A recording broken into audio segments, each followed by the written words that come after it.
Começando mais um podcast da nossa comunidade católica Tabor. Cumprimento aqui o Faedo, Gabriel Faedo, nosso membro da comunidade. Tudo bem, Faedo?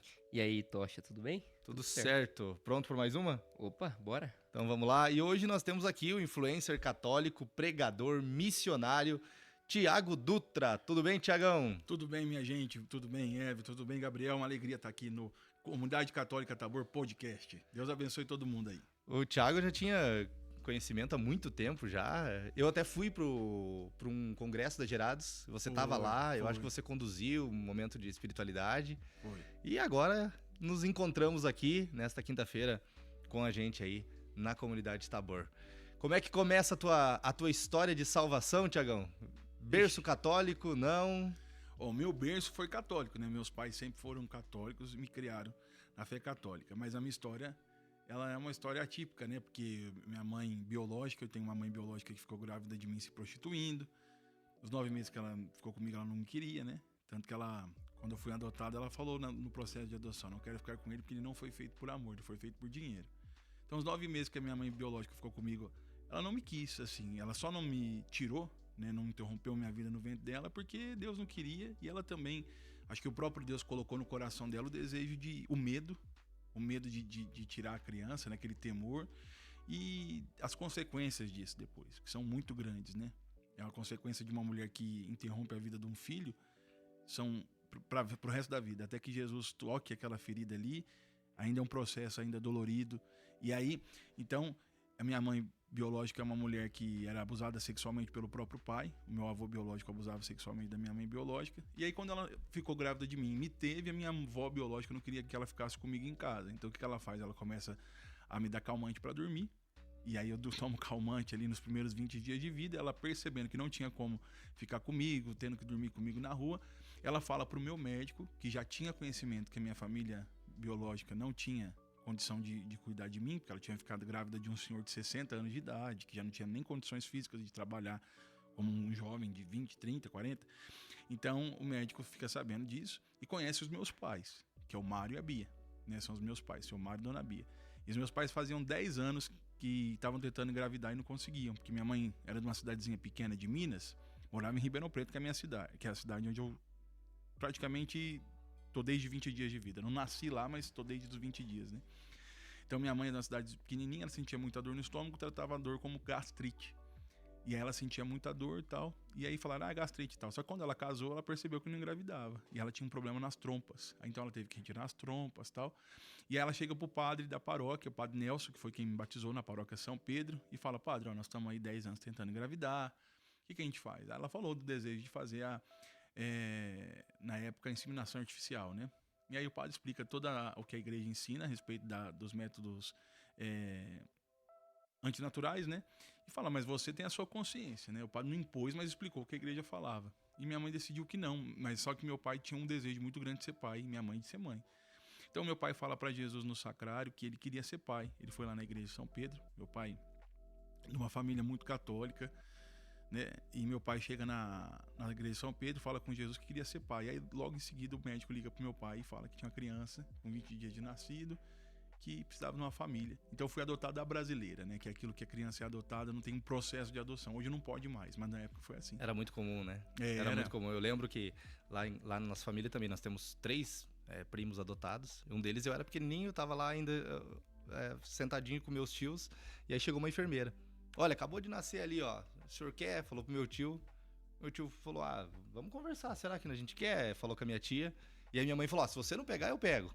Aí meu tio foi lá pra dentro da casa, conversaram. Não, a gente vai pegar. E já saía do hospital, já pegava e hoje é impossível isso praticamente, né? Hoje já não consegue mais adotar dessa forma, né? Mas naquele tempo era muito comum. Porque mudou, né? As leis mudaram, a realidade das pessoas é outra, né? Mas foi assim que eu fui adotado pela minha família adotiva. E ali na minha família adotiva eu comecei a ser evangelizado. Então primeiro com a minha história, né? Uhum. Então meu pai começou a explicar que eu era filho dele adotivo, como São José era pai adotivo de Jesus, meu pai era meu pai adotivo. Minha mãe sempre foi falando, você não nasceu da barriga da mamãe, mas você nasceu do coração, eu gerei você no coração. Então desde criança meus pais falavam que eu não tinha sido filho biológico, mas era filho da mesma forma. E aí você sempre foi entendendo isso desde desde da infância. Desde criança, porque não tinha como esconder. Meus pais são muito diferentes de mim, né? Meu pai tem olho claro, minha mãe não é negra, né? Sou eu que sou negro. Meus pais são baixinhos. Minha mãe tem 1,49 m, acho que meu pai deve ter 1,60 m e pouco. Então, desde criança, meu pai já falava, ó, é assim a história e tal. Sempre assim, com muita tranquilidade. E aí eu cresci nessa tranquilidade também, sabendo que eu era filho adotivo. Meu pai sempre batia muito na tecla assim, ó, você tem que ter certeza que você foi amado, porque nós quisemos ter você 2 vezes. Primeiro a gente queria ser pai, depois a gente... E meu pai teve que lutar, né? Minha mãe quase foi presa. Minha mãe fez eu não chamava Tiago, eu chamava Leandro Júnior de Paula. Você tem a troca do nome também. Tenho, porque o que acontece? Quando eu saí do hospital, você já sai do hospital já tinha certidão de nascimento. Leandro Júnior de Paulo nasceu no dia 1º de janeiro de 1992. Minha mãe adotiva eu cheguei lá, ela pegou a certidão e falou, não quero que ele seja registrado como filho adotivo, quero que tudo que seja meu seja dele. Então eu quero jogar fora isso aqui, jogou na privada, foi lá, inventou uma história, foi lá e fez outra certidão de nascimento.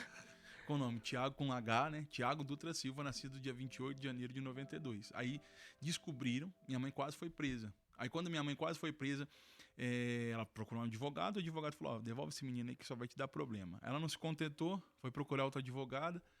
O amor, né? O amor supera tudo, e o amor não desiste, né? Tudo suporta, tudo crê. E aí, São Paulo fala isso. Aí minha mãe procurou uma advogada na lista telefônica e falou, vou lá. Aí perguntou para o advogado, posso ir? Pode. Aí explicou todo o caso, explicou como minha mãe biológica vivia, explicou que eu tinha chegado cheio de ferida no braço porque minha mãe tinha sífilis, que é uma IST, explicou tudo o que tinha acontecido, pegou e falou assim, então tá bom, eu vou ajudar a senhora. Amanhã a senhora vai no fórum, conversa com esse promotor de justiça que ele vai ajudar a senhora. Aí minha mãe foi no fórum, aí minha mãe nessa época vendia roupa, ela tinha uma cliente que era policial, era certo que minha mãe ia ser presa. Tinha muita probabilidade, aliás, que ela ia ser presa. Aí minha mãe chama essa policial pra ir com ela, falou, vou com você por qualquer coisa que acontecer, eu que vou te amparar, ou seja, eu que vou te algemar, né? Você não precisar ir tão indignamente presa se acontecer alguma coisa. Aí minha mãe foi, quando minha mãe contou pro juiz, pro promotor de justiça, e ele falou, não, a senhora vai poder ficar com o menino, eu vou arquivar o processo, a senhora só vai receber algumas visitas pra ver como que tá tudo certo. Aí minha mãe vai agradecer a advogada. Quando ela agradeceu a advogada falou, eu te ajudei porque esse promotor de justiça é meu esposo, minha mãe nem sabia, e os 3 filhos que eu tenho também são meus filhos do coração. Olha só. Caramba. Então, minha história meu carisma, né, na comunidade Exército de Maria, a gente tem das vertentes do nosso carisma é apresentar ao mundo um Deus que ama semelhante a uma mãe. Porque na história do fundador tem um pouco do carisma da comunidade, né? Então essa coisa, eu nasci dia 1º de janeiro, que é o dia da mãe de Deus, e essa coisa de um Deus que ama semelhante a uma mãe, né? Porque é um amor entranha de misericórdia. O próprio Deus se comparou a uma mãe em Jeremias. Então Deus é pai, mas ele ama semelhante a uma mãe, porque é um amor de entranha de misericórdia. Então primeiro eu fiz essa experiência de Deus dentro da minha casa, com a minha própria história. Depois como meus pais conduziram a história nesse quesito. E depois com 9 anos de idade eu tive a minha experiência de batismo no Espírito Santo. Eu já ia à igreja, mas com 9 anos de idade, na paróquia Santo Antônio Maria Claré, eu tive minha experiência de batismo no Espírito Santo, que ali eu tive certeza, porque é isso que o batismo no Espírito Santo faz conosco, né? Nós começamos a ter certeza que Deus nos ama. Que massa. Tá louco, cara. Que história. Eu não conhecia a tua história. Até eu falei, eu não vou assistir alguma coisa. Falei, não, eu não vou assistir nada, quero ouvir lá. E, cara, quando eu fui no Ânima, de muito pequeno, Deus falando dentro...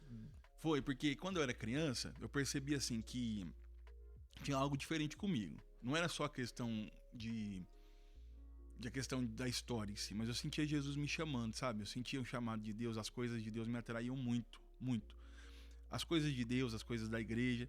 Eu lembro que eu que pedi pra minha mãe ser coroinha, então eu fui coroinha ali com 8 anos, com 9 anos, com 8 anos eu participava do coral da igreja. Meus pais lançaram a semente, só que no meu caso a semente não precisou regar muito, porque já era um chamado pré-existente, né? Todas as sementes, quando o pai e a mãe evangelizam o filho, essa semente está sendo lançada, mas no meu caso ela era uma coisa diferente, porque Deus tem uns projetos diferentes com algumas pessoas, né? Todos Deus tem um projeto, mas algumas pessoas Deus tem um projeto assim mais específico para alguma coisa. Então, com 9 anos eu fiz essa experiência de batismo no Espírito, que foi exatamente assim, eu entrei na sala, onde estava tendo a intercessão, aí o seu Vicente e a dona Neuza oraram por mim, em línguas, tudo, e aí aquele dia eu lembro que eu senti um despertar espiritual, 9 anos de idade. E depois aquilo foi só acrescentando. Então eu tive outras experiências de efusão do Espírito Santo, mas aquele dia, quando eu tinha 9 anos de idade, em 2001, eu senti o Espírito Santo me abrasando, né? Um amor divino. Aquela chama que foi acesa no meu coração. Já estava acesa pelo batismo, mas foi renovada, acesa de novo pelo Espírito Santo ali naquela oração. Então, E como Deus recompensa também, porque em muitos casos a gente vê até hoje falar, ó, vou adotar uma criança, daí outras pessoas já vêm e falam, não, mas cuidado, vem com muitos traumas, às vezes vai só te dar problema, só dor de cabeça.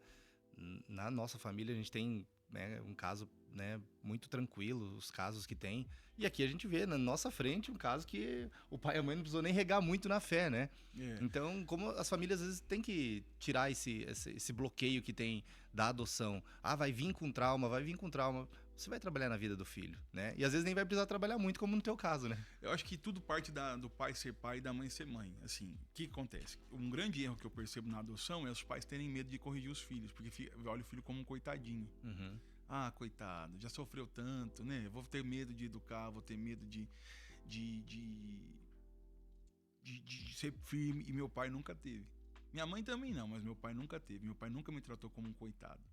E eu acho que esse foi o segredo que Deus deu pra ele. Essa ferramenta de, não, ele é meu filho. Então, meu filho, tanto pra educá-lo com firmeza, tanto pra amá-lo com doçura. Então, assim, essas duas coisas eu tive em casa. Então, assim, eu era filho. Então, assim, quando eu precisei ficar de castigo, eu fiquei de castigo. Quando eu precisei ser repreendido, eu fui repreendido. E um grande erro que eu percebo na adoção é isso, é tratar como um filho prêmio, ou tratar como um filho assim, vamos ter um pouquinho mais de paciência, porque, né, você sabe. E eu acho que, vou ser sincero, é uma coisa que a gente tem que esquecer, é o passado da criança. No sentido de que eu vou educar como um filho normal, vou educar a partir de agora. Isso que eu gosto da logoterapia, né? A psicanálise vai fazer a pessoa ficar muito lá atrás, o que passou lá atrás e tal. Não, eu acredito daqui pra agora. Você olha pra trás assim, não, mas ali eu fui amado. E daqui pra frente é uma vida nova. Sentido da vida, né? É o que você consegue mudar dali pra frente, né? Você consegue transformar. Né? Até a cura interior às vezes é errada, o jeito que as pessoas pregam. Porque a cura interior não é você revirar lixo. O Padre Léo falava isso. Você fica lá, vamos ver o que na sua vida não deu certo. Aí você fica lá falando. Eu não fui amado, meus pais se separaram, eu fui criado pela minha avó, eu sou filho adotivo, eu fui abusado sexualmente. A cura interior é a oração de Cristo ressuscitado. É quando você encontra, Deus muda a sua ótica. Então Deus te dá um novo óculos para você enxergar a sua história através do amor. Você tem que olhar, a cura interior não é você ficar olhando para o passado. Você tem que olhar para Deus, porque Deus vai falar quem você é. E aí, quando você escuta Deus falando quem você é, você se levanta. É assim que aconteceu com Santa Teresinha do Menino Jesus, é assim que aconteceu com São João Paulo II. Todos eles, inclusive com mãe, têm histórias marcadas, né? São João Paulo II perde a mãe com 8 anos, Santa Teresinha perde a mãe muito cedo.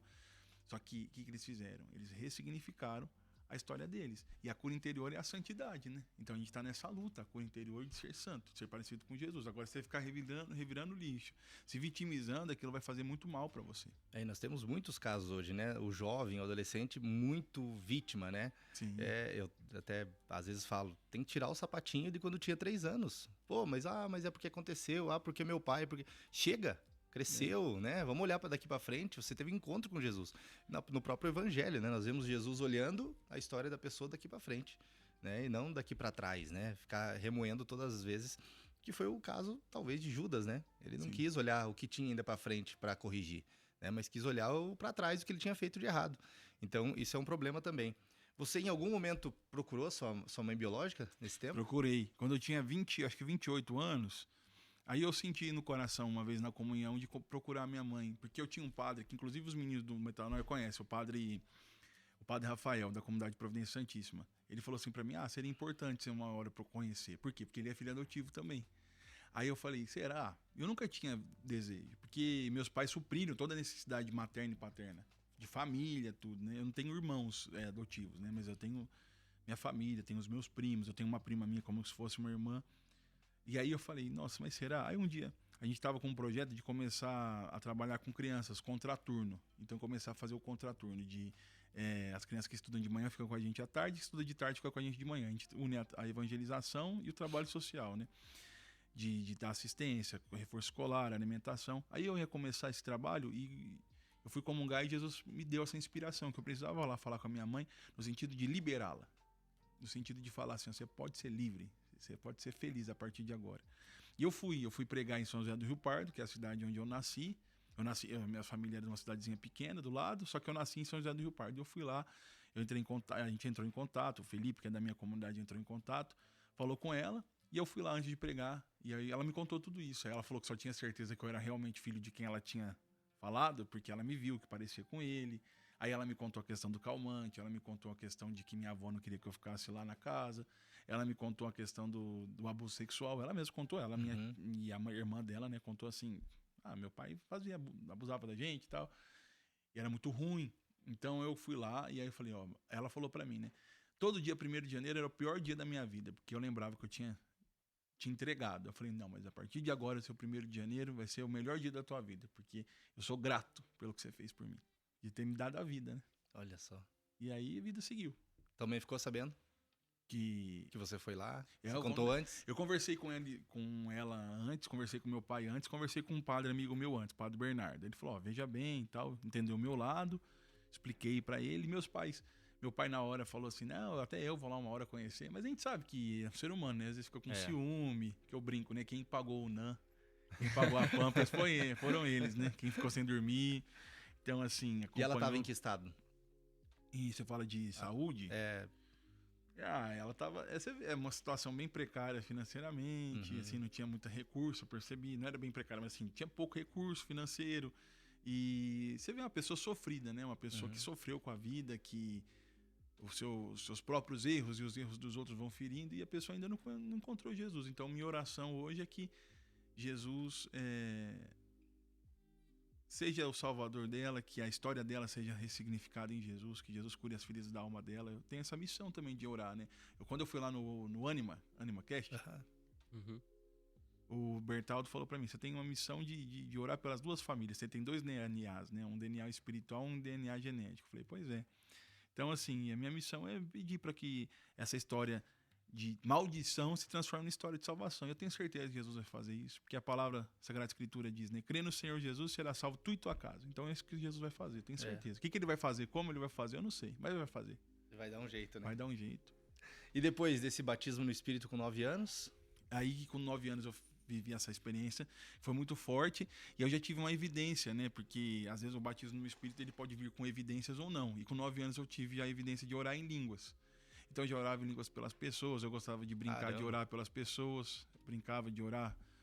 E aí eu senti uma fome e uma sede muito grande de Deus.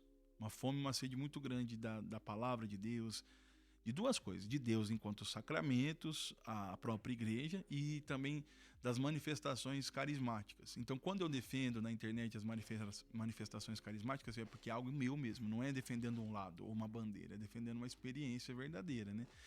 Então eu lembro que com 9 anos eu vi essa experiência, com 10 anos eu lembro de orando pelas pessoas. Era de um grupo de oração da Renovação ou era uma nova comunidade? Não, era assim, eu não era de nada. De nada. Eu era coroinha, depois mais pra frente eu me tornei acólito, eu fazia catequese convencional, as aulas de catequese, ia à Santa Missa, geralmente sábado à tarde, e frequentava o grupo de vez em quando, porque o grupo com 9 anos, ninguém vai criar uma criança no grupo, a criança ficava na época a gente chamava de salinha ou escolinha. Então eu ia no grupo, mas com 10 anos de idade. Depois de um ano, eu fiz minha primeira experiência de oração. Uma escola, era feita na escola Geraldo Corrêa de Carvalho. E eu fiz minha primeira experiência de oração com 10 anos de idade. Aí eu nunca me esqueço das pregações, das músicas cantadas, de quem no momento da efusão do Espírito Santo, né, que era experiência de oração. Então tinha todo aquele esquema, né? Amor do Pai, pecado de salvação, e domingo de manhã era a efusão do Espírito Santo e a pregação sobre Pentecostes. Então eu lembro quem fez, que foi o seu Vicente, o mesmo que tinha orado por mim um ano atrás. E aí eu comecei então a caminhar com Jesus. Só que a minha paróquia era uma paróquia franciscana, da UFS mesmo, Ordem dos Frades Menores. Então eu sempre tive também essa espiritualidade franciscana, que é o baluarte de vocês, é nosso também. Porque eu estudei na escola franciscana, escolinha da Mônica, que era das Irmãs Franciscanas da Penitência, e eu mudo de casa. Quando eu mudo de casa, eu vou morar do lado da paróquia franciscana, que era dedicada a um santo que não é franciscano, Santo Antônio Maria Claré. Então, eu morava na rua Américo Batista, você atravessa atrás da minha casa é a paróquia franciscana, sem programar. Então, eu nasci também numa paróquia franciscana, escutando sobre São Francisco. Com 10 anos de idade, abriu na minha paróquia um negócio que chamava Mini Jufra. Explico. A São Francisco fundou a Ordem Franciscana Secular, e tem as ramificações. A ordem franciscana, a ordem dos frades menores. A ordem dos frades menores foi o que São Francisco fundou. Corrigindo. A OFS é a ordem terceira da UFM, que é a ordem franciscana secular, que é os leigos. Os leigos que fazem querem... um caminho também. Tem gente que não sabe, faz um caminho, fica 1 ano, 2 anos fazendo formações, depois faz um certo tipo de vínculo. Da UFS tem um ramo para jovens chamado Jufra, que é Juventude Franciscana, ligado à UFS e à UFM. Da Juventude Franciscana surgiu a necessidade de fazer um grupo para crianças, então chamava Mini Jufra. E a Mini Jufra tinha que ter 12 anos para entrar. E todos os meus amigos, a maioria, iam entrar. E eu não ia entrar, porque eu tinha 10. Só que eles falaram assim, não, você ama tanto São Francisco, que a gente vê tanto carisma em você, que você vai entrar com 10 anos. Então eles falaram que abriram uma exceção excessiva para mim. Então eu fui o único convidado com 10 anos. E participei também. Então eu vivi essa espiritualidade carismática meio que de tabela, nos grupos de oração, tudo. Mas a espiritualidade franciscana muito forte. Porque foi meu primeiro ação de devoção. Que legal. Então, assim, eu vivi ali. Aí essa questão da exceção excessiva, eu vou vendo que é um carinho de Deus comigo, né? Sinal da providência divina, que tipo, nossa, ninguém entrou com 10 anos, eu entrei. Por isso que a nossa comunidade hoje, o Dom Henrique Soares uma vez falou que as novas comunidades tinham que beber de uma família espiritual já pré-existente. A gente bebe do franciscanismo. É parecido com aquilo que a gente vive também. Eu fiquei sabendo. O que mais te chama atenção em Francisco? O louvor a Deus, a radicalidade do evangelho, o amor no pobre. Eu consigo, Vocês assim, fazem um trabalho, né, hoje, Thiago? A gente faz um trabalho. A gente faz um trabalho com... Antes era só ir na rua, depois começou a acolher eles na nossa casa e agora tem a comunidade terapêutica, que eles moram lá. Daqui a pouco a gente vai falar disso, então. Sim. E aí você começa esse caminho, entra também nessa juventude franciscana. Aí eu entrei na Mini Jufra, aí depois eu fui formador da Jufra e depois eu saí da Jufra e comecei a participar do maior grupo de oração da minha cidade, que hoje deve ter uns 50 anos, chama Grupo de Oração Leão de Judá, que foi fundado por alguns leigos e um padre, que era um padre beneditino olivetano. Porque Ribeirão Preto foi uma referência no movimento carismático lá no início. Faziam retiros assim, numa cidadezinha do lado, chamada Brodowski, que muita gente do Brasil ia participar lá. Então, assim, a manifestação dos dons era muito forte, muitas conversões, assim, um pequeno avivamento aconteceu lá em Ribeirão Preto. Que legal. Muitos anos atrás. Com esse padre, Dom Rodolfo Michelangelo, que era um grupo de oração de 1.500 pessoas. Tinha muitas manifestações espirituais, assim, tanto dos dons carismáticos, quanto pessoas, assim, que tinham problemas, assim, espirituais. E ali aconteceu um fluir dos dons muito grande. Então, eu vivi tudo isso. Nós estamos falando que ano? Você está falando de mim ou da...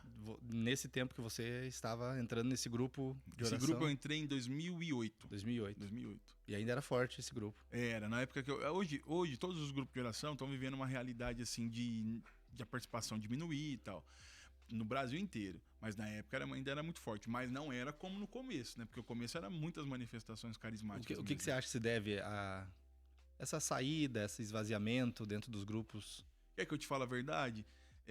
Quando a renovação carismática ia fazer 40 anos, o padre Paulo Ricardo pregou para a renovação e falou que ia declinar. Porque todo movimento, 40, cai. Uhum. Porque é normal. Aí tem gente que vai falar falta oração. Não. A gente tem que entender que existem um tempo para cada coisa. Os grupos de oração eu acho que tem que voltar a ser o que era no comecinho, que é pequenos grupos. E algumas realidades como de vocês vai ser um grande grupo, mas não vai ser o comum. Sim. Teve uma época que o comum, ali no 80, 90, 2000... O grupo de oração era grande, qualquer grupinho tinha 100 pessoas, 80 pessoas, grupos grandes de 1.500, 2.000 pessoas. Eu acho que hoje a realidade dos grupos de oração tem que diminuir. Muitos grupos de oração vão ter que parar de ser palco e público, vão ter que começar a ser grupos de oração mesmo, partilha a palavra.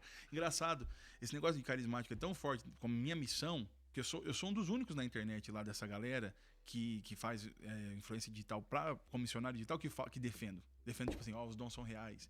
Eu fiz um vídeo esses dias pra trás, os 4 brasileiros que são carismáticos e estão em processo de beatificação. Eu fiz, e eu vou lá e defendo. Aí uma vez me falaram, os seus vídeos estão rodando no grupo fechado do ENF, que é o Encontro Nacional de Formação, porque eu acredito no movimento carismático. Eu vi o Senhor, né? Eu vi o Senhor, eu vi a manifestação dos dons. Então o que acontece?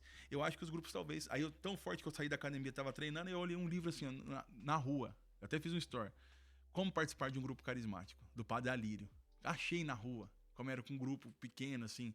Então talvez alguns grupos vão parar de ter que usar microfone, vão ter que tirar a bateria, vão parar... Tem grupo de oração que você não acha mais quem quer tocar, tem que fazer o que dá. E reunir para orar. vai ser a realidade Talvez de vai muitos. voltar a uma essência maior, né? De ser um grupo de oração. E alguns grupos vão ser grupos, assim, de palco e público. Uhum. Alguns vão ser, mas muitos não. Muitos vão ter que aceitar que diminuir e focar muito nos dons carismáticos. Tem que focar muito na manifestação dos dons, assim, línguas, profecia, e tudo isso é aprendido, sabia? Essas coisas dos movimentos carismáticos tem como aprender. Uhum. O dom se aprende? Não, o dom não se aprende. Mas como facilitar a manifestação dos dons, a gente aprende. Tanto que o padre Robert de Grandes, que era um padre que vinha muito do Brasil, ele ensinava isso. Como se abrir aos dons, como usar os dons, o que é uma palavra de conhecimento, que a gente chama mais de palavra de ciência, mas eu gosto mais de usar a palavra conhecimento. Tudo isso tem como aprender. Talvez não tá faltando quem ensine isso também pro nosso povo. Tá faltando por quê? Porque a gente quer sempre pregações performáticas. A pregação tem que ser assim, o cara vai lá e Shazam e todo mundo faz em série. Só que às vezes não é a sua parada. E o que acontece? Você tá perdendo um tempão, sendo que às vezes Deus te chamou para ensinar. Aí você vai lá, ensina, depois você aplica. É maravilhoso. Quando você vê as pessoas sendo usadas, as pessoas, nossa, eu não acredito que eu posso ter uma palavra de conhecimento. Eu não acredito que eu posso orar por cura. E eu não acredito que eu posso... Porque o dom sempre é pro outro. Então tem alguns erros que precisam ser... precisam ser corrigidos. E outro problema que a gente tem muito grande hoje é das comunidades carismáticas não serem carismáticas. Não ter manifestação dos dons. Tem que ser uma coisa assim, igual...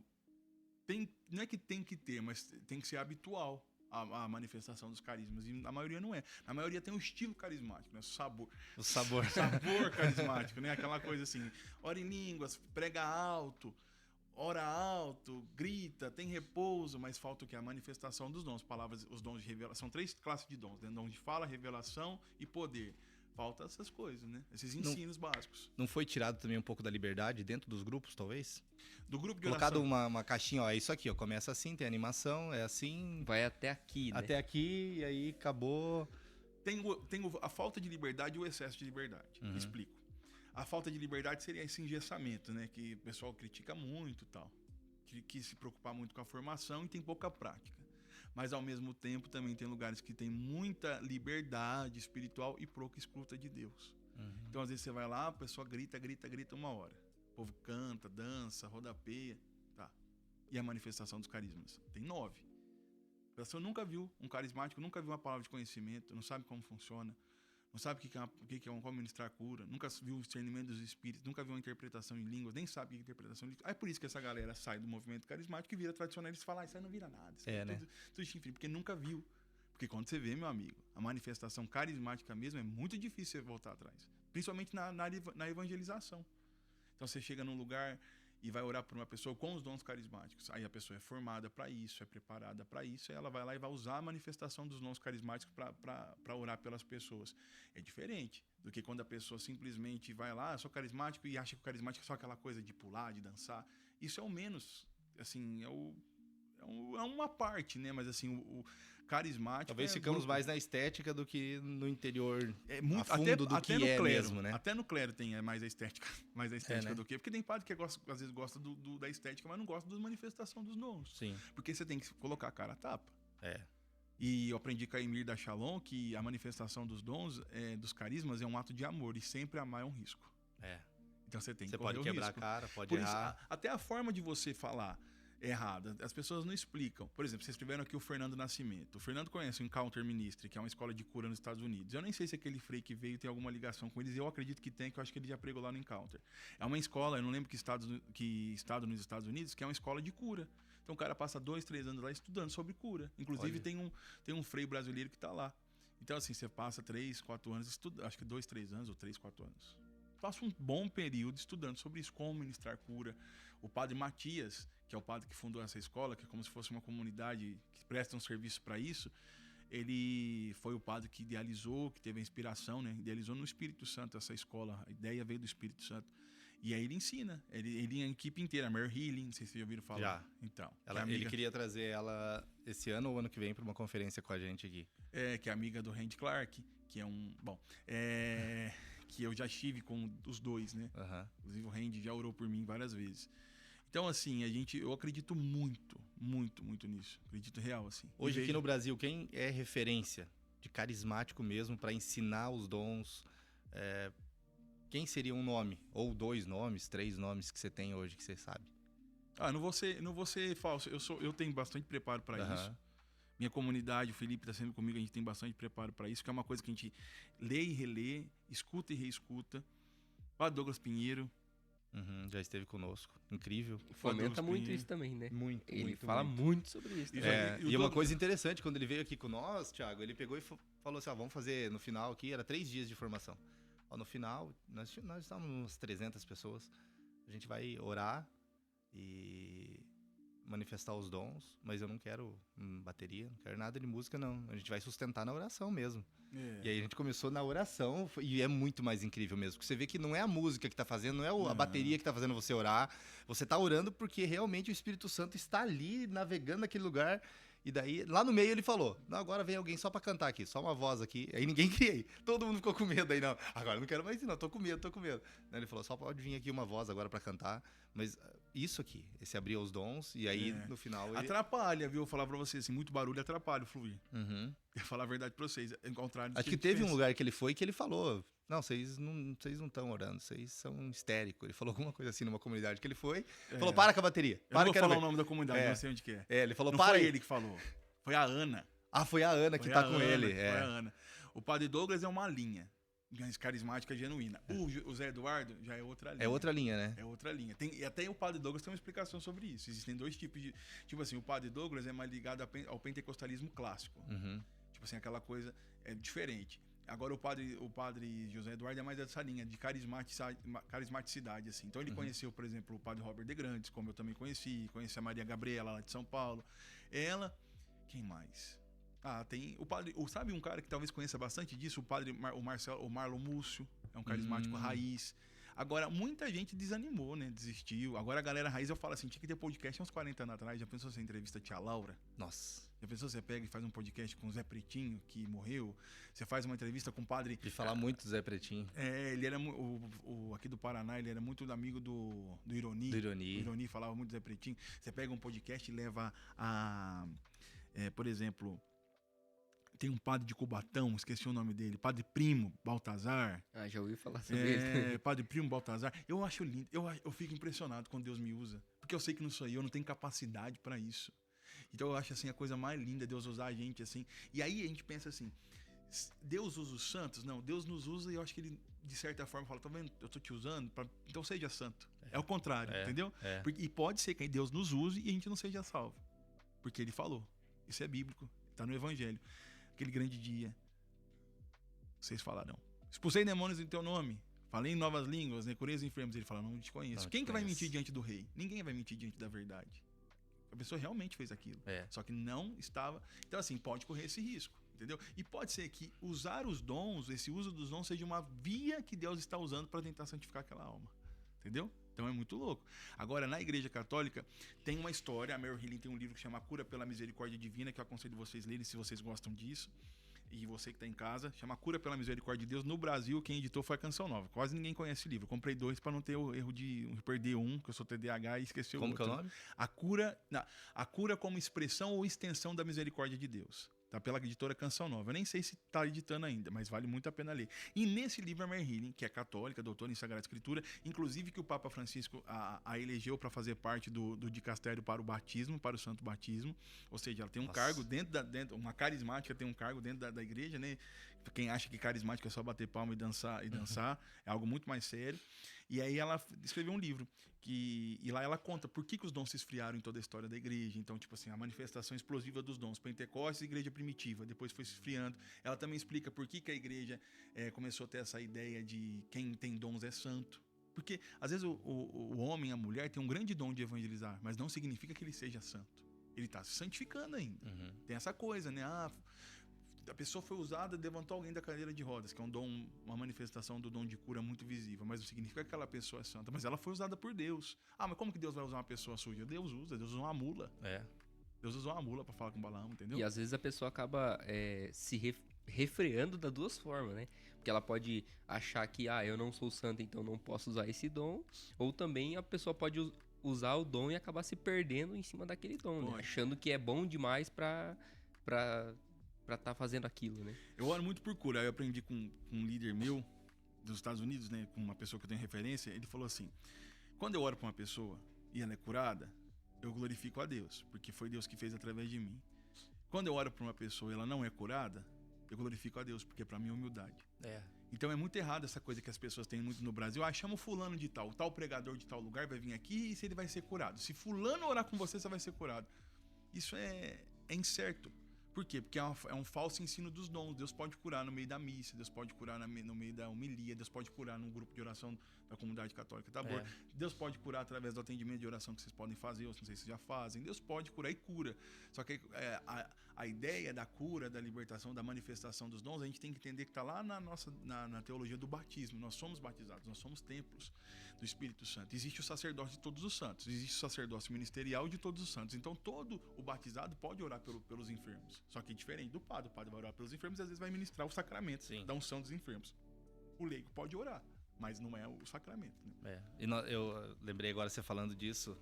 Tem que vir aquele cara lá para pregar, para orar, para ele ser curado. O Padre Mário tem uma história muito bonita. O Padre Mário Sartori, aqui de Alto Piquiri, ele tem uma história muito legal que é do Zé Maria, né? Quando ele tem a conversão dele, que depois ele decide ir pro seminário, é algo parecido. Ele tá ali, a fila, e um cara que era o pregador, a mulher, na verdade, uma pregadora e tal, que disse que era mulher de oração. E aí, como era muita gente, chamaram também o pessoal da cozinha para começar o momento de oração ali. E aí ele olhava, não, Zé Maria, ele queria receber a oração da mulher. Quero receber da mulher. Com o Zé Maria, não, Zé Maria vai lá em casa. Zé Maria tá tudo sujo ali da cozinha, acabaram de pegar ele na cozinha. E aí quando chegou a vez dele, era no Zé Maria. Ele falou, não, pode ir o próximo. E vai o próximo. Aí daqui a pouco, não sei, alguém chamou e falou, não, você vai ali. Vai ali, não tem que ficar escolhendo lugar. E ali com o Zé Maria ele repousa e ele tem a grande experiência dele com Deus. E hoje, Padre Mário aí no Brasil inteiro. Então, para você ver, né? Às vezes a gente quer, não, eu quero aquele pregador, aquela pessoa. Mas às vezes às vezes não, sempre é Deus. Então, Deus pode agir em qualquer mãos, né, humanas. É que, na verdade, a gente, na igreja, a gente tem essa coisa, né? Tipo assim, tem que ser a pessoa tal. E às vezes a gente até descredibiliza se a palavra não vem de alguém que você tem credibilidade. Só que isso vai de uma falta de formação, de entender que Deus pode usar quem Ele quer. É uma falta de catequese, de ensino. É uma falta de catequese e ensino sobre isso, entendeu? Porque é aquela coisa, não, mas fulano, beltrano... Lógico, existem pessoas que as manifestações dos dons, em algumas pessoas, são mais fortes. E é claro que a gente vai tal coisa eu vou lembrar de fulano. Mas, assim, a gente não pode limitar o Espírito Santo a fazer só naquela pessoa ou através daquela pessoa, né? Senão a gente fica esperando sempre. Eu vou esperar porque o ano que vem eu vou ser curado. Aí você faz um encontro aqui lá na comunidade católica Tabor, faz um encontro de cura. Aí você traz o pregador XYZ. Aí você traz, aí de repente a pessoa não é curada. Ela tem que esperar mais um ano pra... Que é igual o cara da piscina de Bethesda, né? Quem vinha aqui sempre e trazia assim essas multidão e falava, não, porque vai acontecer um negócio. Lá era o Padre Cleodon, né? Ele é meu amigo. O Padre Cleodon. Ele vinha aqui? Antigamente vinha. Faz fazia mais de 10 anos. Retiro aqui. Ele fazia muito retiro aqui. E era assim, de 4, 5 mil pessoas no centro de eventos, coisa absurda. Eu gravei assim. 2 podcasts com ele, você já viu? Não vi. Tem um que chama o Ministério de Cura na Vida de um Padre e um outro que ele falou sobre Sagrada Escritura. Eu tenho o CDzinho dele, da conversão dele. Era um CDzinho que eu ouvia no carro. Que ele queria bater no Padre Jonas. Isso, Cara, incrível aquele testemunho dele, da conversão. Eu acredito que o Padre Cleodon tem muita fé no nome de Jesus. Então essa fé dele, acho que ele tem esse carisma da fé muito forte. Então essa fé, ele fomenta essa fé nas pessoas, né? E aí, fomentar a fé nas pessoas, a pessoa começa a ser curada. Porque o carisma sempre é pro outro, né? O único carisma que é pra nós é a edificação através das línguas. Porque ele é a porta pros outros carismas. Sim, então também eu oro é a porta aberta, né? É assim, ó. A pessoa fala muito assim, o carisma... isso que é duro, né? Porque se eu vou falar de alguma parte da teologia, algumas pessoas falam, opa, isso aqui eu não entendo, então tem que aprender. Aí quando se trata dos carismas, isso aí é nada, eu sei como é que é. Só o Espírito Santo conduzir, tá tudo certo. Ou senão já critica falando assim, eu já sei como é que é, tem que ter intérprete, cadê a interpretação? Aí a pessoa não sabe diferenciar interpretação de tradução, né? Então às vezes a pessoa não bate na consciência dela, fala, se tem alguém fazendo, se a igreja tá vendo, se a igreja tá assistindo isso tudo acontecer, porque deve ter uma razão de existir. Não é assim, você acha que a igreja, o Vaticano vai deixar o povo orando em línguas, caindo pro chão, ia ficar uma coisa assim, sem um respaldo? Se fosse algo que realmente fosse nocivo, a igreja já teria se pronunciado. Então eu devo pensar, por que a igreja permite com que católicos orem em línguas, orem por cura e tudo mais? Aí eu tenho que ver. Opa, então talvez eu não saiba tudo que eu acho que sei. E a questão de... Você estava falando? Acabou de falar? Do Padre Cleodon. Do Padre Cleodon. Ah, então, a questão dos dons, tava falando das línguas, Das né? línguas, O que isso. acontece? A pessoa fala muito, o menor dos dons, é um dom mais simples. É porque, assim, se aqui é uma sala, vamos imaginar que tudo que tem aqui são os dons, tá bom? E aqui é uma sala trancada. Eu preciso abrir essa sala para usufruir do que tem nessa sala. Então, se aqui tem os dons, eu preciso abrir a sala dos dons para usufruir do que tem aqui dentro. O que é o dom de línguas, da oração em línguas? É a chave. Eu uso a chave, eu sou edificado com essa chave, mas sem essa chave eu não entro na sala. É isso mesmo. Entendeu? Por isso que o dom de línguas é o menor dos dons. O que é menor? A chave ou a sala dos dons? A chave. Mas sem a chave eu não entro na sala dos dons. Entendeu? Mesmo sendo pequena, ela faz um trabalho muito grande para que você essencial. acesse. Tem acesso aos outros dons. Sem a renovação carismática na década de 80, 90, o que seria hoje da igreja? Deus se utiliza do que a gente menos espera. Então a renovação carismática começa nessa época, ali final de 70, começo de 80, que é um movimento de renovação de todas as igrejas históricas. Então em 70 começa luteranos receberem esse renovo espiritual, presbiterianos começam a receber esse renovo espiritual, e na mesma época, sem programar, quem está lá? Os carismáticos da igreja católica. Então Deus começa a fazer esse renovo espiritual com a manifestação dos dons e um querigma muito forte, esse anúncio do evangelho. Anúncio, Jesus te ama, Ele quer te salvar, abandona o pecado, Jesus quer te curar, Jesus quer te salvar. Esse anúncio ele começa então a acontecer. Essa experiência pessoal, a oração espontânea era algo muito, muito forte, né? No início. As músicas, uma espiritualidade mais próxima, um desejo de ser santo, né? Um desejo de viver a palavra de Deus, de ler e viver a palavra de Deus. Então, o movimento carismático, ele brecou aquilo que a igreja condenou como teologia da libertação. Em 70 e 80, nós tínhamos uma igreja que tinha interpretado mal o Concílio Vaticano II e que muitos movimentos, muitas pessoas achavam que o que tinha que acontecer era uma renovação política. Então, a igreja se tornou um lugar onde as pessoas falavam muito de política, falavam muito de terra, de ter moradia, de ajudar o pobre, que tem o seu valor. Sim. O trabalho social tem o seu valor. Mas aí a renovação carismática vem exatamente como uma obra do Espírito Santo para barrar esse evangelho que ele é materialista, que é fazer a pessoa... Que não pensa no céu, né? Que não pensa no céu. Porque o que acontece? A igreja sempre vai ter a preferência pelos pobres. A igreja tem isso. Só que, se eu tiro o sentido sobrenatural do evangelho, eu estou tirando aquilo que é o mais essencial, que é a salvação das almas. Então a renovação carismática, até o Padre Márcio estava me falando, né, tem um livro que chama Os Demônios que Vieram do Norte, que é um livro de algum teólogo, se eu não me engano, ou um historiador que fala que ele está acusando a renovação carismática de ser infiltrada no Brasil e aqui na América Latina como algo que veio dos Estados Unidos para atrapalhar o trabalho da teologia da libertação. Entendeu? Caramba. Só que não tem nada disso. Então, quem está começando agora já confunde teologia da libertação com renovação carismática. Não tem como, porque a teologia da libertação, naquilo que a igreja condenou, é exatamente uma realidade teológica marxista que vai pegar muito material, nós temos que ajudar o pobre, nós temos que fazer pelo pobre, só isso, esquecendo o sentido sobrenatural do evangelho. E a renovação carismática é muito pelo contrário, é exatamente o sentido sobrenatural do evangelho. E tinha um livro, que eu acho que é do Padre Alírio, que chamava Teologia da Libertação à Luz da Renovação Carismática Católica. Que seria o quê? Ele traz a realidade de ajudar os pobres, de fazer um serviço aos pobres, mas também com o batismo no Espírito Santo, com o sentido espiritual, com o sentido sobrenatural. Evangelizando também, trazendo também eles para... E evangelizando mesmo, assim, falando de Jesus, que Jesus é o Senhor. Que eu encontrei na internet Opa. O que aconteceu? Deixa pra lá. E falando assim sobre ajudando, fazendo um trabalho social com os pobres, mas ao mesmo tempo trazendo o evangelho para eles, né? Não negando o pão da palavra nem o pão do corpo. Existem muitas brigas hoje na igreja por causa dos carismas, que não deveriam ser. O tradicional, o carismático, da teologia da libertação, o mais progressista. O mais moderno, que hoje também tem. Eu acho que a igreja, a visão católica, a palavra católico, né, significa universal. O que acontece muito é as pessoas quererem uma igreja que seja ao modo delas. Então, quem nasceu na igreja, por exemplo, que é o meu caso, não sei se vocês são de igreja há muito tempo, a gente sempre entendeu que teve várias espiritualidades. A gente tinha que conviver com todo mundo. A gente entendia que não era tudo do nosso jeito, que o padre era a autoridade da paróquia, que o bispo era uma autoridade na diocese, que a gente precisava entender que existia uma hierarquia, que a gente precisava conviver com o diferente. Porque a igreja não se resume só em tradicionalistas e carismáticos e progressistas. Dentre essas realidades, tem várias outras. Por exemplo, tem gente que nunca ouviu falar do movimento neocatecumenato.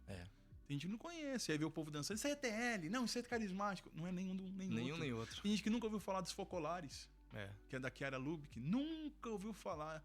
E acha que quer colocar na caixinha. Porque hoje em dia, como o mundo é muito binário, é tudo numa caixinha. Só que tem coisa que não vai caber na caixinha, porque a igreja é ampla. A igreja é gigante. A igreja é a noiva de Cristo. A esposa de Cristo, na verdade. Então, na esposa de Cristo, Deus quis adornar a esposa.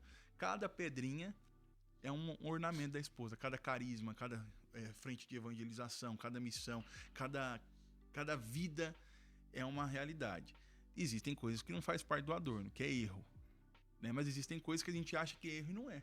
Porque se a igreja aprova, Sim. então não somos nós que temos que desaprovar. Eu posso não gostar pessoalmente. Tem coisas na igreja que eu não posso me identificar para minha espiritualidade, para minha vida. Mas não significa que não é bom para o outro. Entende? Então esse é o grande problema hoje na igreja. Essas rixas geralmente é de recém-convertido da internet, que não tem experiência pastoral do dia a dia, ou que se tenta começando agora, que idealizou. Então a igreja, eu acho que é isso aqui. Então eu gostei, ué. É a igreja correta, é a única igreja de Cristo. Fora dela não há salvação. Aí eu idealizo. Todos os padres andam de batina, que a missa ela é bem celebrada, ou senão a missa é só... Então eu quero viver essa igreja... A missa só com o órgão tocado. Nossa, eu vi uma bateria, eu já fico bravo, já, né?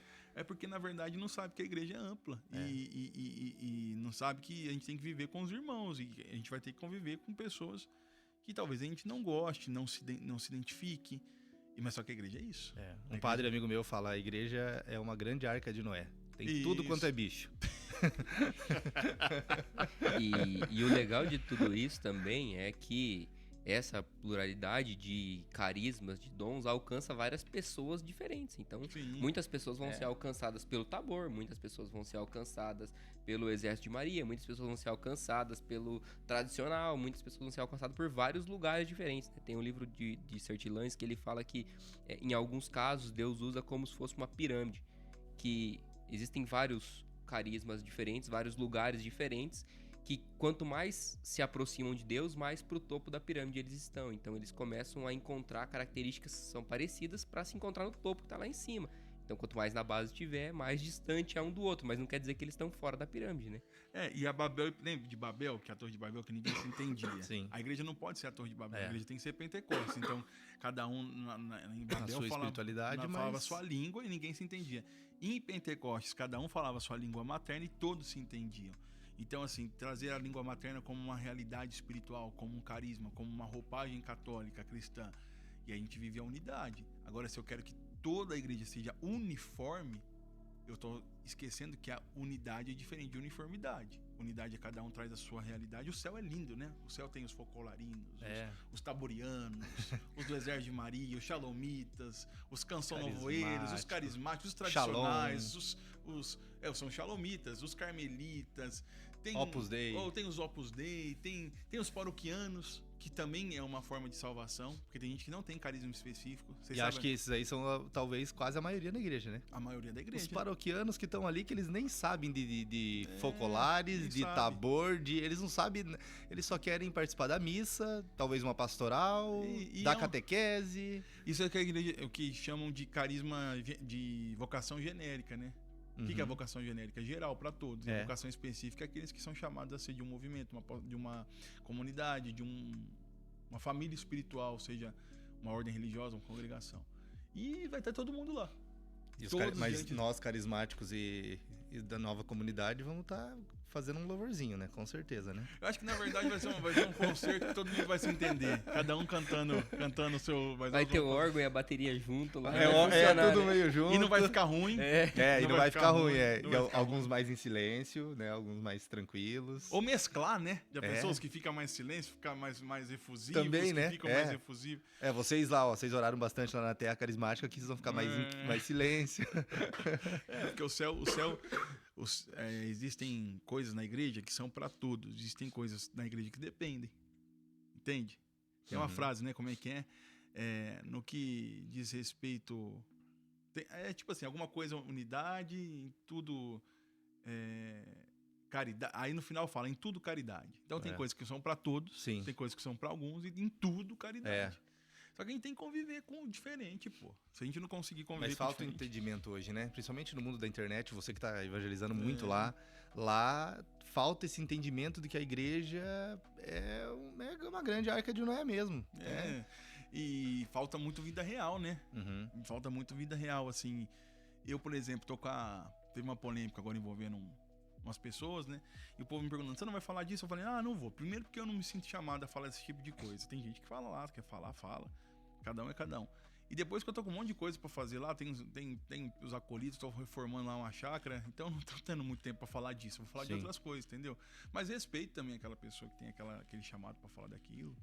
Você não acha que, em alguns casos, principalmente no âmbito da evangelização na internet, muitas pessoas se apropriam disso?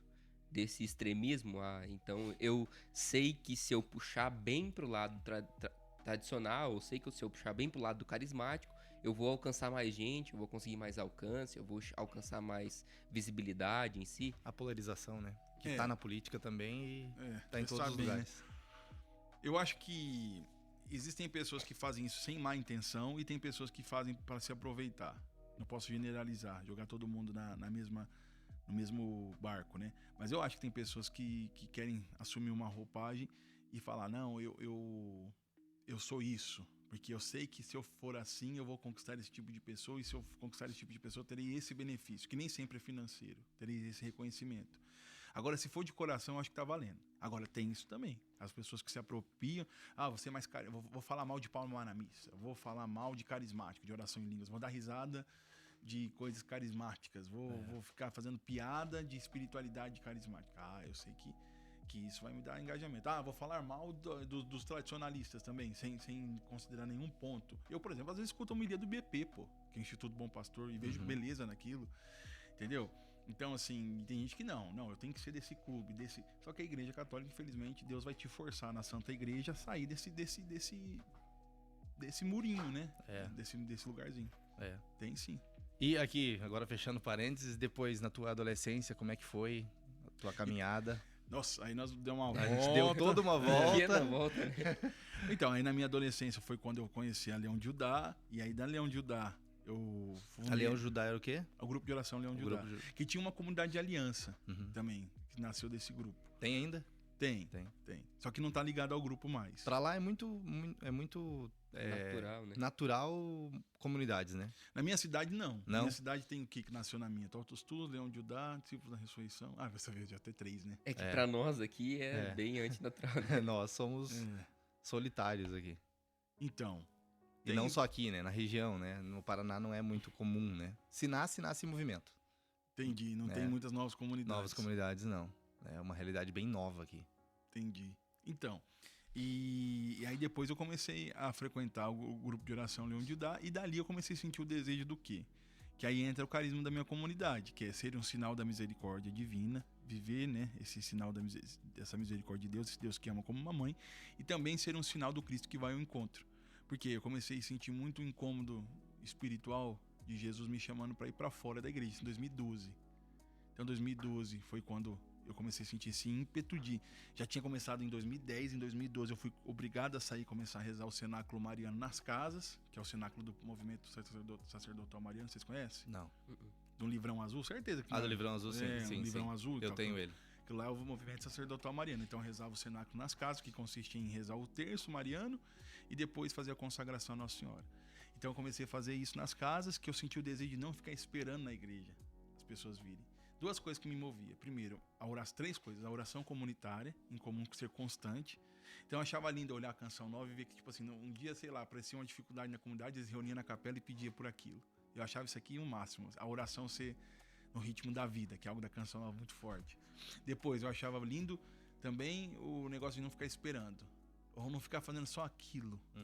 porque é a realidade dos irmãos da paróquia, mas não é a minha realidade. Eu queria ir ao encontro das pessoas. E depois o desejo de viver como irmãos, de ter irmãos, de pessoas que a gente partilhava a vida, não só financeiramente, mas também partilhava a vida de mais próximo. Na paróquia se partilha a vida também. Se tem um tipo de vida comunitária na paróquia, mas nas comunidades é algo muito forte. Porque as nossas comunidades, fora do Brasil, tem lugares que chamam comunidade de vida fraterna. Aqui no Brasil a gente chama de novas comunidades ou comunidades novas. Mas em alguns lugares no mundo se chama comunidade de vida fraterna, porque a vida fraterna é muito importante nas nossas comunidades. E algumas paróquias deixaram um pouco de lado essa vida fraterna. Não se consegue, né? É que, na verdade, tem a vida fraterna da paróquia. Que é aquele momento ali que, às vezes, o padre fala, vamos trazer o lanche comunitário, aí o povo conversa ali. Só que a comunidade tem que viver isso, porque é próprio dela. Sim. Entendeu? Porque tá lá nos Atos dos Apóstolos, a partilha do pão, viver tudo em comum, não tinha necessidade entre eles. As nossas comunidades, o X das nossas comunidades é a vida fraterna. Sim. Tem vida fraterna na vida religiosa, mas as nossas comunidades têm isso muito forte. Primeiro você vive vida fraterna e depois você transborda na evangelização. Sim. E aí você começa... E aí eu comecei a ir na casa de um, de outro. Aí, de começar a ir na casa de um, de outro, eu comecei a fazer o cenáculo mariano de um santuário, chamava Santuário da Medalha Milagrosa. Lá popularmente chamava Santuário de Sete Capelas, Nossa Senhora da Medalha Milagrosa. E dali a gente começou já a trabalhar com o pessoal de rua. E dali a gente começou a promover retiros, eventos. Aí eu comecei a viajar. E aí começou a surgir a comunidade de Zé de Maria. 2012. 2012 eu comecei a sentir esse desejo da igreja em saída. 2013, o que acontece? Eu estava lá em fevereiro, nunca me esqueço. O padre Leandro Bernardes tinha acabado de celebrar a missa tridentina, eu estava na capela, chega o Gil Mota e fala: gente, o Papa renunciou. O primeiro metanói, 2013, que era só um retiro. O Papa renunciou. Eu falei, nossa, quem que vem depois? Francisco. E qual que é o lema de Francisco? Misericórdia. Igreja em saída. Igreja, né, que não tem medo de se sujar. Prefere uma igreja suja porque foi pelas estradas do que uma igreja intacta, mas sem evangelizar. Francisco deixou muito essa marca, né? Sim, igreja de saída, acolhida. Ele era um evangelista, né? Sim, ele era um evangelista. Francisco queria se preocupava muito com os de fora, né? Sim, muito. Tanto com um olhar mais pastoral, né? Ele era um evangelista. E aí, vocês têm vida e aliança? Nós somos uma comunidade que existe... nós nos chamamos de vida, porque a gente não mora na mesma casa, mas a gente vive na obra, trabalha na obra. Existem os membros de aliança e existem os que trabalham, que vocês chamam aqui de terceiro elo, seria um vínculo de serviço, e existem os assistidos da obra, né? Então a nossa casa de acolhida, na verdade, é um desejo de ser tipo uma casa, a gente bate muito na tecla disso, né? É uma casa religiosa, então eles vão para lá e eles também são uma espécie de membros da comunidade. Eles estão assistidos da obra, não é uma coisa à parte. E eles ali vão viver a nossa espiritualidade, da misericórdia, a espiritualidade mariana, eucarística, a espiritualidade carismática. Eles vão viver isso no dia a dia. E através disso, e através do trabalho, que é o Ora et Labora, eles vão viver como se fosse um mosteiro para a recuperação deles. Olha que legal. Essa é a realidade nossa. E como é que surge essa evangelização dentro das redes sociais? Então, quando foi que você começou mais forte nisso? Eu sempre gostei de rede social. Sempre. Eu gostava de Orkut. Aí tem gente que não vai nem saber, né? Né? Gostava de Orkut. Eu cheguei a ter um perfil lotado do Orkut de 1000 pessoas.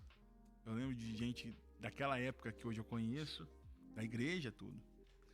Aí depois do Orkut, aí veio o Facebook. Aí eu entrei pro Facebook, na época eu não era muito ativo. Eu lembro que eu sempre postava uma frase de santo todo dia, Salve Maria Imaculada. Aí teve uma época que eu comecei a escrever. Eu escrevia muito. E aí tinha gente que compartilhava. Então tem postagem minha na época no Facebook que você podia ter 1000 pessoas. Tinha 1000 pessoas que você podia ter no Facebook, 5.000. Acho que era 5.000. 5.000. Então, assim, eu cheguei a ter... Aí o povo compartilhava as postagens. Aí quando saiu do Facebook pro Instagram, eu demorei um pouco. Aí eu entrei no Instagram e não sabia muito dominar a ferramenta. E aí eu tentava tal, e não ia. Aí eu falei, nossa, eu fui chegando assim a 50 mil seguidores. Mas mesmo assim não entregava muito, porque tinham invadido minha conta. E quando invade a conta no Instagram, ele começa a diminuir o alcance. Aí eu falei, eu vou dar um jeito aqui disso aqui. Aí eu falei, galera, é o seguinte, a partir de agora, quem quiser continuar me acompanhando, o que a gente faz aqui, me segue no Thiago Dutra EDM, na época, né? Eu lembro que eu tinha acabado de sair do André, lá do André Gerados. Foi em março do ano retrasado. Aí eu falei, vou fechar esse e vou fazer outro. Aí coloquei um nome lá, qualquer nome, e comecei a trabalhar no outro. E aí, qual que foi o meu desejo? De catequizar, de falar mais da catequese, de explicar, ensinar um pouco da fé católica e dessas realidades espirituais, né? Sobrenaturais, essa mística católica, espiritualidade católica. E aí começou a fluir muito. Graças a Deus. Então, às vezes, eu olho lá, tipo, não acredito. Um dia a Daiane dos Santos tinha curtido um negócio meu. Olha só que A legal. Vanessa da Mata. Tipo, gente que eu nunca imaginei que eu teria contato, entendeu? E um dia, eu sempre posto lá, né? Galera, hoje eu posso orar por vocês hoje? Então, coloca aí alguma palavra. E aí, depois, no final do dia, eu vou lá, faço uma entrega das pessoas que... E aí, um dia eu vi uma pessoa que tinha um sobrenome que me chamou a atenção. Aí, eu conversei com a pessoa. Um rapaz, tava a solicitação de mensagem. E ele sempre colocava, tipo, aquilo que eu pedia, né? Pedindo oração. Eu falei, você é o quê do fulano? Tipo, um pastor famosão no Brasil, muito famoso. Ele falou assim, eu sou o filho mais novo dele. Nossa. Então, tipo assim, Caramba. eu nunca imaginei. A internet é muito engraçado, né? Você tem bastante seguidores, né? Na linha evangélica também, né? Não muitos, mas talvez tenha um eu bom tenho uma número. galera que gosta, tem um pastor amigo meu que é o Tony, que ele sempre tá lá, tem evangélico que segue, e eles às vezes se surpreendem, porque às vezes eles acham que vão receber um ataque. Eu não tô querendo atacar ninguém.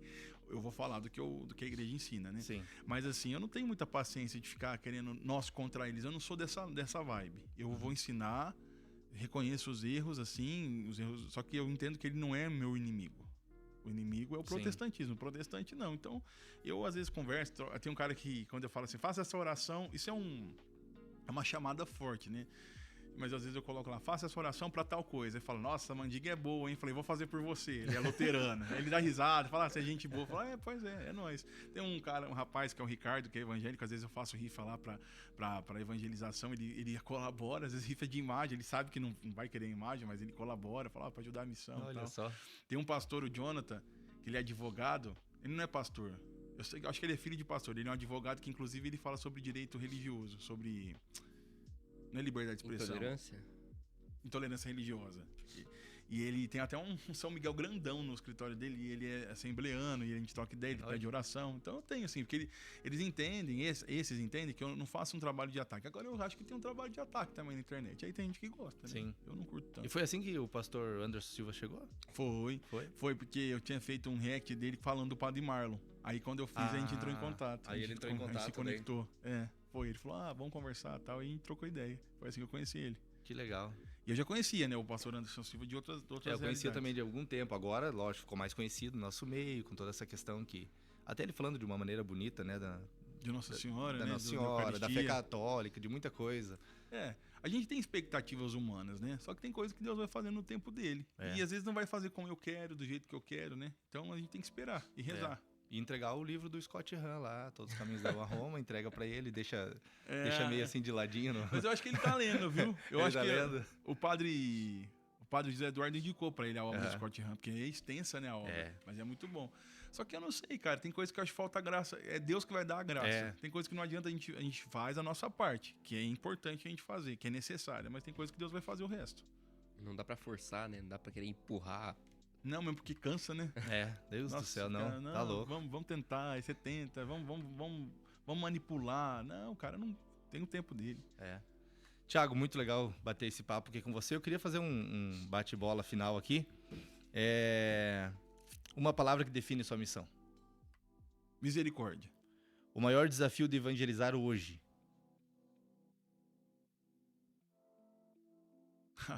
Vou falar do meu hoje, recurso. O que mais falta na juventude atual? Constância. E o que mais sobra nela? Vitimização. Santidade é? Amar a Deus sobre todas as coisas no irmão. O céu pra você é? Felicidade plena, sem limites. O inferno começa quando? Eu estou sozinho e não quero ser mais de ninguém, não quero partilhar com ninguém. A igreja católica pra você é? A minha casa e a minha barca, onde eu vou ser salvo. Uma frase que nunca sai da sua cabeça. E em geral, louvai ao Senhor porque Ele é bom e eterna a sua misericórdia. Um santo que te inspira? São Francisco de Assis. Uma passagem bíblica que define a sua missão? Minha missão na comunidade, a nossa passagem é Lucas 1, quando Nossa Senhora vai visitar sua prima Isabel. E eu me sinto, na minha vida pessoal, sempre o filho pródigo, que vai e volta, muitas vezes no confessionário. Olha. Complete a frase, para encerrar. Se eu pudesse gritar uma verdade para essa geração, olhando para a câmera, eu diria... Deus te ama e quer te salvar. É isso aí, Thiago Dutra com a gente. Faido, abraço, até a próxima. Tamo junto. Valeu. Obrigado, minha gente. Obrigado, comunidade Tabor. Obrigado meninos. você. É nóis. Bate-papo bacana demais, carismático. Deve voltar pra comunidade um dia aí pra gente fazer a abertura dos dons. Seminário de dons. Isso, Vamos seminário de fazer dons, escola de dons. Vamos marcar aí, numa próxima a gente vai estar junto. Valeu, aí. galera. Abraço. Valeu. Até. Valeu.